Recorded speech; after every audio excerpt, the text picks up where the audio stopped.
Hey everybody, Michael Policia here with Metro Property Inspection, and today we are going to show you an example of an improperly installed gas space heater. Now these have become all the rage lately as they've come down in price. People are installing them in their garages and other places in the home that aren't typically heated by the central heating and cooling system.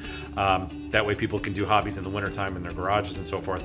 So we see them quite often, and here's an example of one right here. This is a gas-fired ceramic space heater, and this one is improperly installed for a couple of reasons. First is, you can see there is a flexible gas line that passes through the wall. That is not a proper installation. Those flexible gas appliance lines are not allowed to pass through any sort of structural component of the house. Secondarily, all gas-fired appliances are required to have a shutoff within 3 feet of the appliance. That way, in the event a serviceman or a technician needs to work on the appliance, they have emergency shutoff to the gas within arm's reach. They don't have to go anywhere to turn off the gas if there were an emergency. So, here's 2 examples of an improperly installed gas space heater in our garage.